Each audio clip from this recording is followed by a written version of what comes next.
Hey,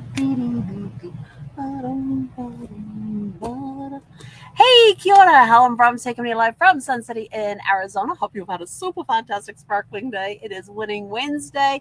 What wins are you celebrating for this week? I have had a wow day. I started off the day started off incredible. It has just ended incredibly good. I've got a bookend day. Let me just say that. The beginning was awesome, the end was awesome. I still have to go for a walk and then come back and relax. But as far as work stuff goes, um, oh, now my dog decides she wants to play. She's bringing me over. What are you bringing me, the lemur? No, you're not bringing me the lemur. Oh, you are bringing me the lemur. Come on, come get your little. This is her lemur. This was one of her bark boxes. This was in her first bark box that she got. Little lemur. It still squeaks. Come here. Come on. Come get it. It's got a crinkly tail. Come here. Is this yours? So everybody, look at my nice clean teeth. I just had my teeth cleaned at the vet's. And Mum was in the doghouse for a couple of days. Here you go. There you go. You want me to toss it for you? There you go. She is so camera shy. It is unbelievable how camera shy my dog happens to be. Cracks me up. Anyway, so yes, I've had a very great bookend day. It is the 1st of June. Welcome to June of 2022. Whew. That's the right year, wasn't it? Yeah. We are in the, do you know we're already, hang on, it's somewhere. It is week 22 of the year. Did you know that?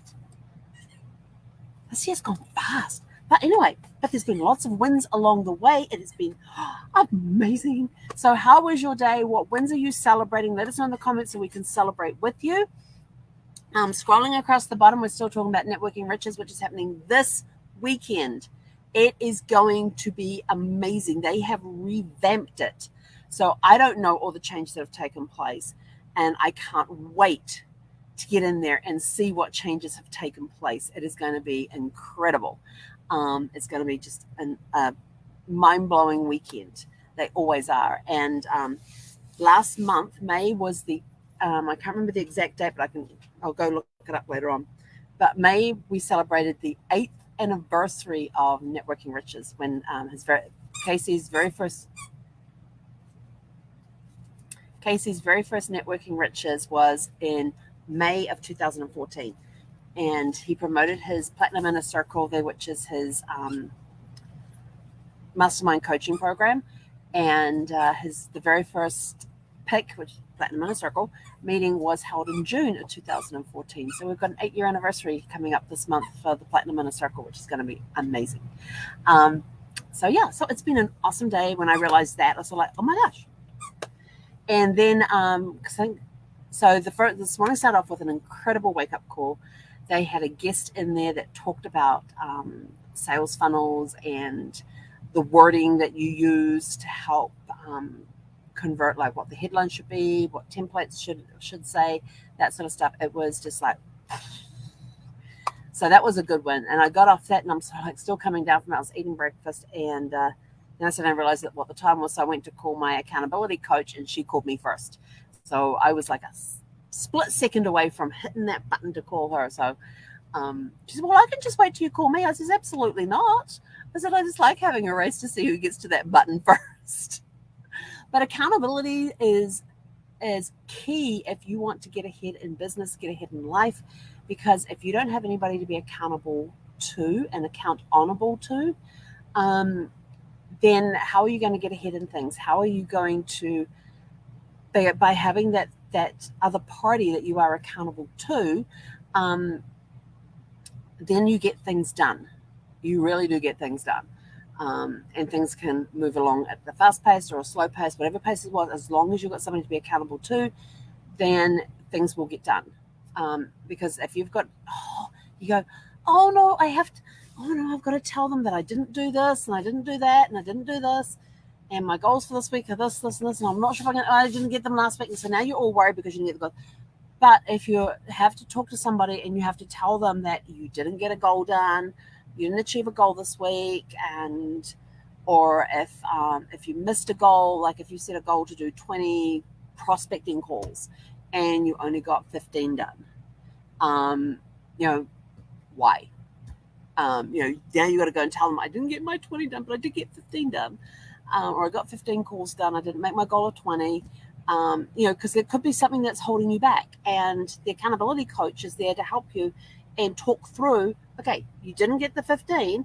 What could we have done? And so that becomes a breakdown. What could we have done differently to help you get that 20? And so then you have that breakthrough moment, and it's sort of like, oh, okay. And then the next week you go and you do more.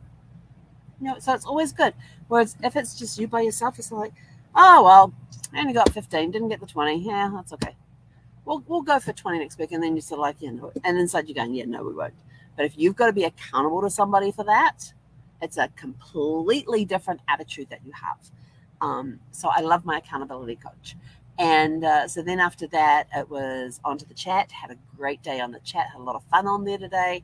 And then I finished on the chat this afternoon and had time to make a protein shake. Which is probably why I'm all hipped up on energy right now. And then at 5 o'clock, we got into a speed networking event on Zoom. And what we did is that they put us into rooms with 2 people. So there was just 2 of you in there.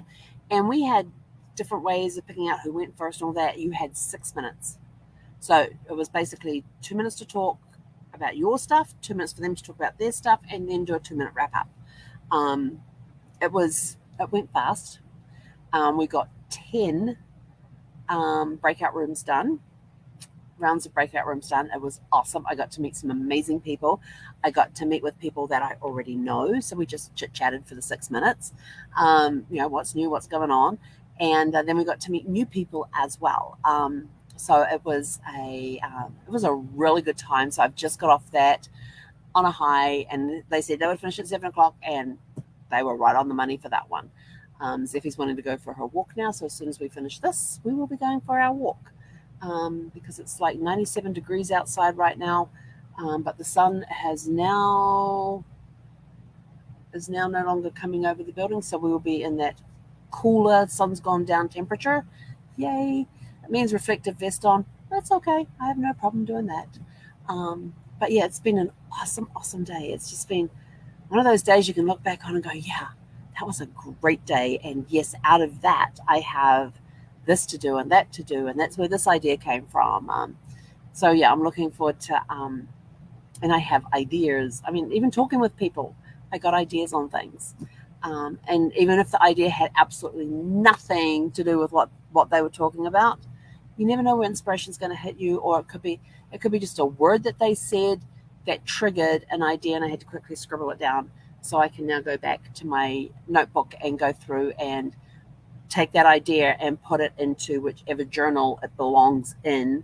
Like if it's something for Before the Dirt Nap Adventures, or if it's something for the Your Family Tree Detective, or if it's something for one of the other many things that I do, then it will go into those appropriate notebooks. I even got ideas for card design. So it was a very winning day today. And because it is the first of the month, we have changed our question of the month to Tell Your Story.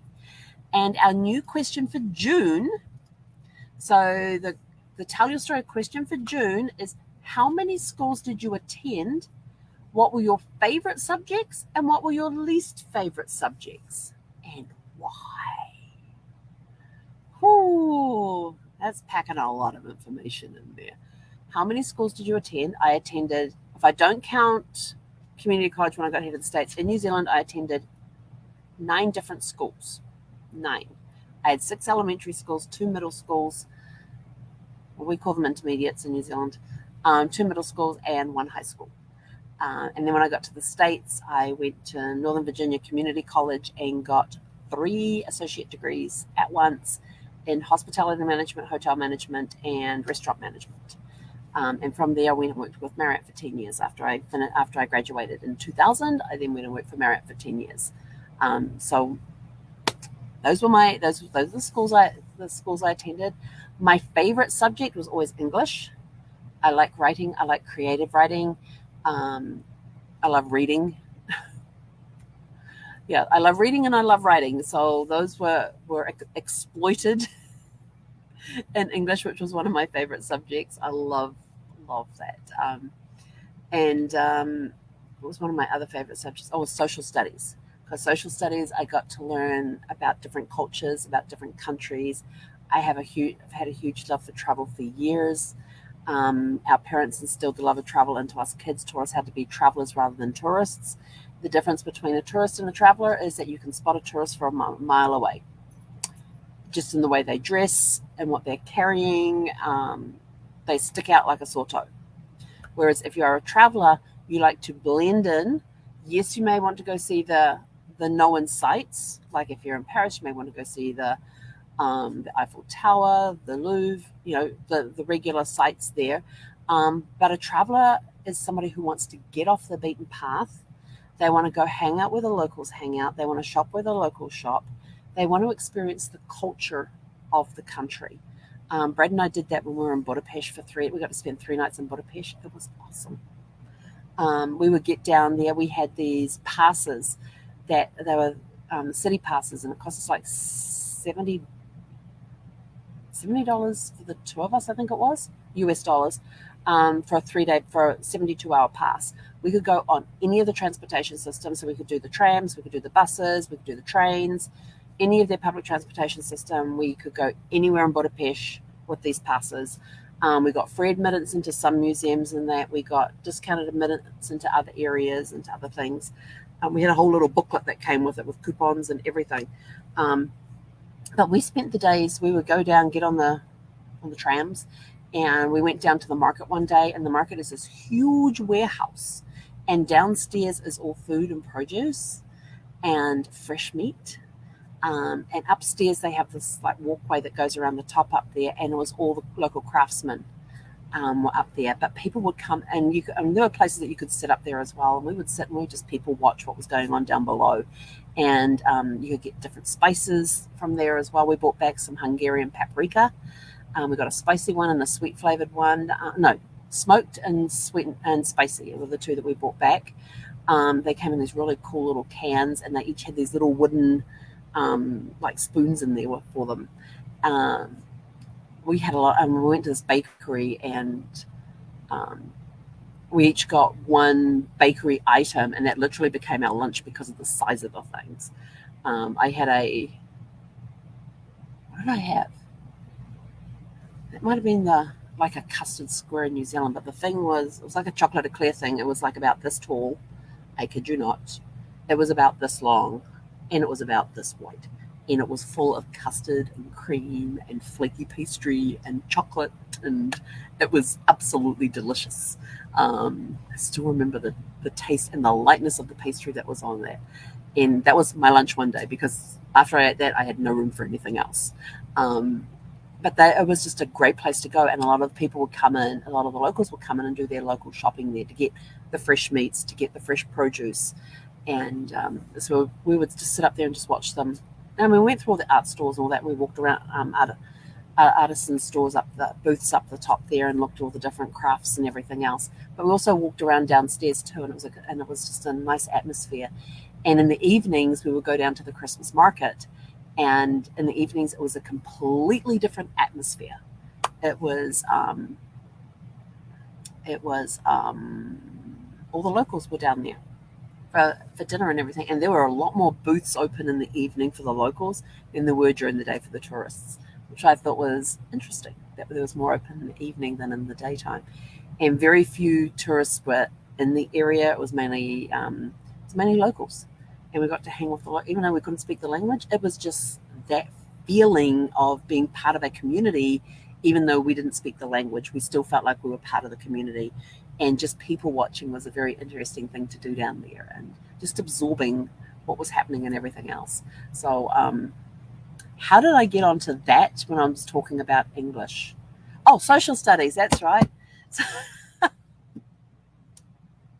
So social studies was another one of my favorite. Every time we did a country, the teacher always knew which project. When she looked at all the projects when I handed in, she always knew which was mine, because my front cover for any social studies projects I did on a country was the flag of the country. At that time, I I could describe, at that point in time, I could describe every single flag for every country that was out there. Or I could recognize the flags. And now there's been a lot of changes. Some flags have changed, and some I can still recognize because they're still the same. Others, not so much. But back then, that was my project cover page, was the flag of the country, and we learned about the culture that was in there. We learned about about their it could be their beliefs, if they had a what was the main religion in that country, and what were the beliefs of that religion. We learned about their currency. We learned about their economics. What did they import and export? What were they well known for? If they did exports, what were they well known for? We learned about the terrain of their country. We learned about the geography of their country.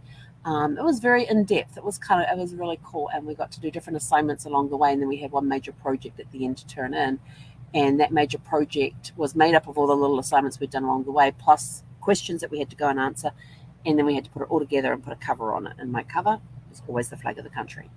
So the teacher always knew which one was mine. She didn't even need to look for a name. She knew which one was mine, because I was the only one that ever put a flag on the front, and I drew it. I would draw the flag, which was kind of interesting when you had some that had different shapes on there. They had different pictures and stuff. So it was a lot of fun. So social studies and English were my two favorite subjects. And of course, in social studies, I got to do a lot of writing as well, and to be a little creative if I wanted to. And so those were my two favorite subjects. My least favorite, calculus, was definitely my least favorite. Algebra and calculus. And let's see, this might sound really weird. Calculus, didn't understand it at all. Occasionally, I would actually work it out and get something right, but I wasn't sure how I did it.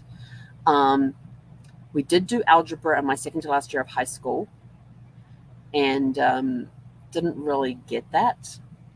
Yet my math teacher had these math problems for us to do, and it was words that was either division, addition, multiplication, or subtraction that were done up, and you had to decipher which letter was what number and get the correct answer across the bottom.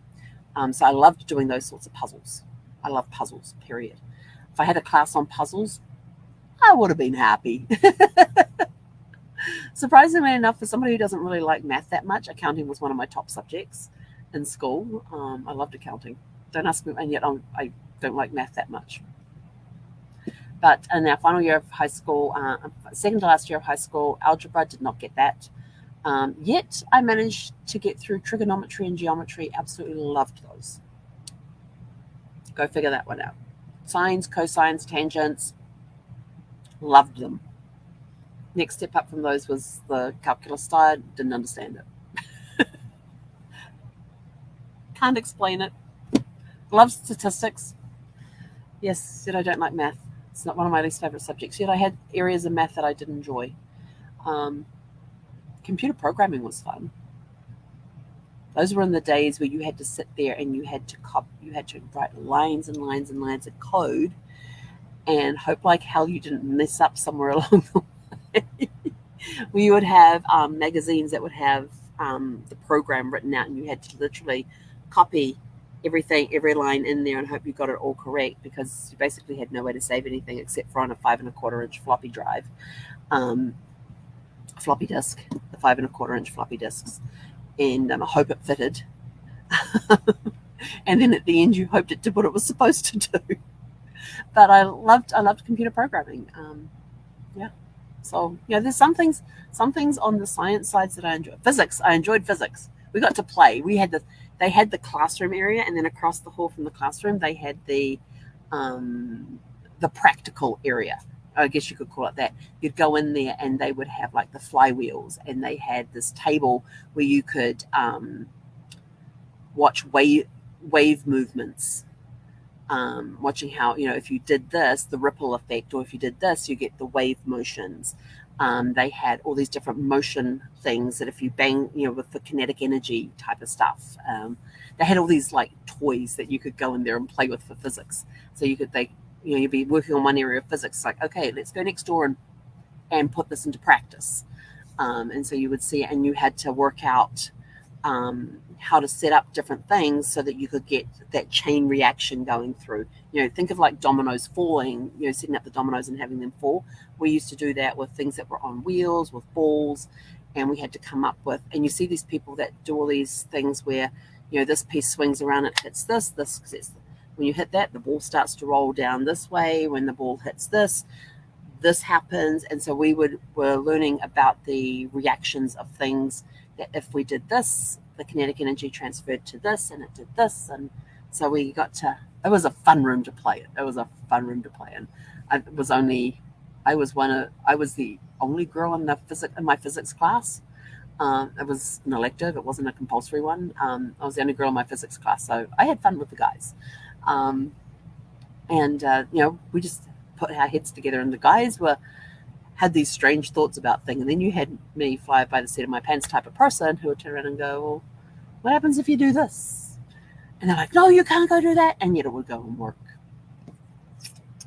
So it was like when we had PE, we had the option of going and, you had the option of going and playing soccer, which is what the guys were doing, or you had the option of doing whatever the girls were doing. And I'd go play soccer with the guys. I didn't want to play netball. I was kind of okay with netball, but I would go play soccer with the guys. I was always offside. And for whichever team I was playing on, the other team would go, oh, she's offside. We got no offsides today. Because I had no idea what offside was. But anyway, so what was some of your... And PE, of course, was another favourite subject. So I got to get out and run around and do physical stuff. It was awesome. So what were some of your favourite subjects that you had at school? What were some of the ones that you didn't like so much? Let us know in the comments below. And how many schools did you go to? Anyway, I got to go walk a pup. It's that time of the day, and she's watching. She's waiting me for to say those words. So go out, have a super fantastic, sparkling evening. Enjoy the rest of your winning Wednesday. Don't forget to celebrate your wins, because when you celebrate them, they become more memorable and they stick with you. That feeling sticks with you, so you want to go on and achieve the next goal so you can get that feeling again. You become addicted to the winning feeling. It's not a win at all costs. It is a win for you, your personal wins. If you have a team win, celebrate the team wins. And encourage people that we want to have that feeling again, but make it fun. Don't forget to have fun along the way. And tomorrow we will be back with Thankful Thursday. So go out, have a super fantastic, sparkling rest of your winning Wednesday, and we'll catch you guys back here tomorrow for Thankful Thursday. Hei konera.